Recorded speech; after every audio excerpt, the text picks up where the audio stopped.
Aloha. It was wonderful meeting you. I'll tell you what we're gonna do here, because I wanted to make sure we know how to tune as well. So you have your instruments. This high note, the high G, one closest to your nose, should be in my mind's eye. I can hear boom, boom, boom, boom. So when I'm kind of close, I can fine tune. But what you're gonna want to do is, if you're ever flat, like let's say our notes were something like it didn't sound right, and you're like, oop, there's our culprit. You would go down below the note and then scoop up to it. Yeah? So once the instrument's in tune, G, C, E, and A, I like to do a chord review. So the chord that you knew and brought to the table was your C major. We use the third finger, 1, 2, 3, because it feels comfortable. As you saw today, you can use your new chord of the day, the A major, but done in second fingering, and scoot that up all the way to the third fret and lay your finger down either with a partial bar using the A shape there or a full bar, giving you the same chord. We'll go over all of this again and again and again until it's just second nature for you. So don't worry if you don't totally catch on the first time around. It's okay. We're going to be running this trail many times. So what we're going to do today is we're going to take our first finger and do lesson 1. It's one finger and one finger. No thumbs on this one, just first finger, first finger. We're going to want to go to the high G string all the way up here at the top and play the first fret. That's going to make that G note a G sharp or an A flat. As we were explaining, notes have a couple different names, even the ones that don't have a half step in them. Like we went over, C to C sharp is a C to C sharp to D, D sharp to E flat to E, E to F. There really isn't an E sharp. However, F is actually E sharp and E is F flat. We'll go into later explanation of that so it'll make sense. But what we do have to say is when I play something like C sharp, D sharp, E sharp, F sharp, G sharp, A sharp, B sharp, you would know that as C. I can't say C sharp, D sharp, E sharp, F sharp, G sharp, A sharp, C, C sharp. That's just too many of the same name. I would not repeat words twice when talking to you. So why C sharp, D sharp, E sharp, F sharp, G sharp, C double flat, C flat, C. It just doesn't make sense. So we say C sharp, D sharp, E sharp, F sharp, G sharp, A sharp, B sharp, C. However, that B sharp, that's a C major. We'll go into later detail about that. Doesn't matter for right now. What does matter is first finger. And here at the 3-minute mark, we're going to be playing our spiders. 1, 2, ready, and go. 1, 2, 3, 4. 1, 2, 3, 4. 1, 2, 3, 4. 1, 2, 3, 4. Again. 1 and 2 and 3 and 4 and 1 and 2 and 3 and 4 and 1 and 2 and 3 and 4 and 1 and 2 and 3 and 4. 1 and 2 and 3 and 4 and 1 and 2 and 3 and 4. 1 and 2 and 3 and 4 and 1E and a 2E and a 3 and another time. 1E and a 2E and a 3E and a 4E. 1E and a 2E and a 3E and a 4E. 1E and a 2E and a 3E and a 4E. 1E and a 2E and a 3E and a 4E. First fret, second fret, third fret, fourth fret. Pointy note, pointy note, pointy note, pointy note. Using the tips of our fingers, we keep our fingers as close to the fretboard as we possibly can, moving them when we need to. G sharp, A, B flat, B, C sharp, D, E flat, E, F, F sharp, G, G sharp, B flat, B, C, C sharp. See how I'm keeping the beat on this the whole time? I can do 1, 2, 3, 4, 1, 2, 3, 4, which means my right hand is actually doing quarters. rather than doing 1 and 2 and 3 and 4 and 2 and 3 and 4. I can do 1 and 2 and 3 and 4, or 1 2 3 4 1 2 3 4 1 2 3 4 1 2 3 4. The purpose of this is to keep our fingers in between these frettings, because we never want to play on the metal. We want to play in between the fret.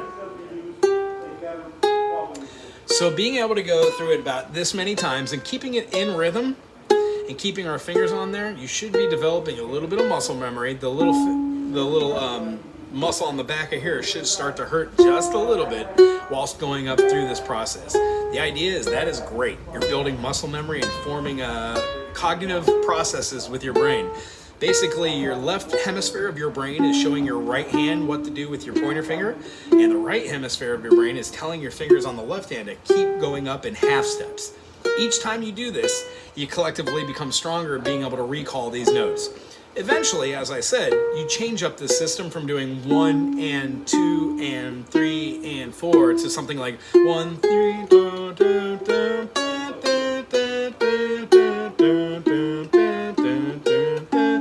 But see how all of my fingers basically stayed on the same fretting? I never switched them around. What this does is it gives our fingers a home base, just like typing on a typewriter. We have our home keys on a typewriter. We've got our home keys on the ukulele. So what we do is we do these spider exercises over and over and over. Now remember how I said 4 times 3 is 12, and there's only 12 minor seconds inside of a full scale? Those are called diatones. If I do that right now, all the way up only on that high G note, it'll look like this. G sharp, A, B flat, B, C, C sharp, D, D sharp, E flat, E, F, G. 1 2 3 4, 1 2 3 4, 1 2 3 4.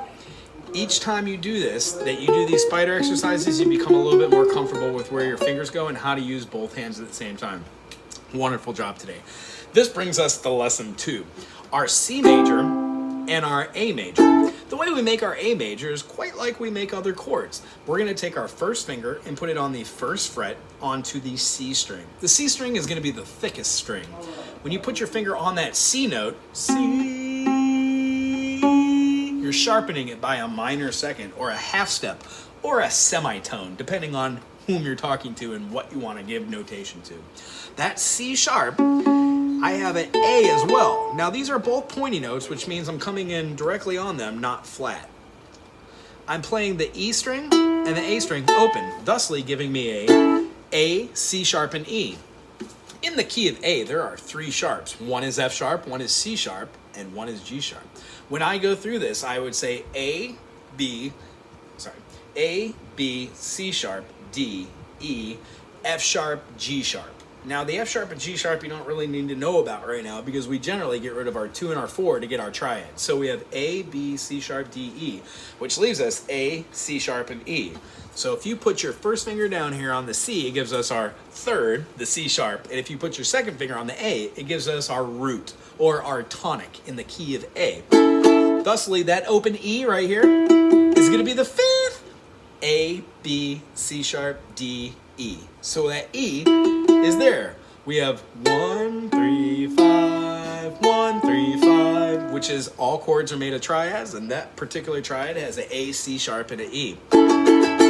So what I would like you to do is count 1 and 2 and 3 and 4 and play your C major and attack on just the 1. 1 and 2 and 3 and 4 and 1 and 2, 3 and 4 and 1 and 2 and 3 and 4 and 1 and 2 and 3 and 4 and. What that did was it took us all the way through C major using whole notes, keeping our right hand going. What I would like you to do is do the C major and switch your finger in between each one, and then play only on the 1. You're gonna want to switch your finger on the and of 1. So I would do 1 switch, 2 and 3 and 4 and 1 switch, 2 and 3 and 4 and 1, switch, 2 and 3 and 4 and 1, switch, 2 and 3 and 4 and 1, switch. So what happens is if you get used to switching your fingers, if you switch between C, C, C, C, C, you don't really notice. But when you switch between C and A, our new chord, by going 1, switch, 2 and 3 and 4, play A, switch, 2 and 3 and 4 and C and 2, 3, 4 and A and 2 and 3 and 4 and. What you're doing is you're giving yourself your attack on 1, and then all these 3.5 beats, you have all that world of time to change your fingering on your left hand. I know it seems weird right now doing whole notes, but when we do quarter notes, it makes a lot more sense. Let me do whole note, let me do a half note, and let me do quarter notes. So I've got 1, switch, 2 and 3 and 4 and 1, switch, 2. That was our whole note. Here's our halves on 1 and 3. 1 and 2 and 3 and 4 and 1 and 2 and 3 and 4 and 1 and 2. Now here comes the quarters on each downstroke.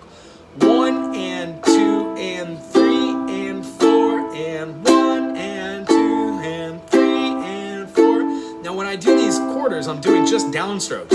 If I use the back of my fingernail on my thumb and do the upstroke for down, up, down, up, down, up, down, up, I'd be playing 8th notes.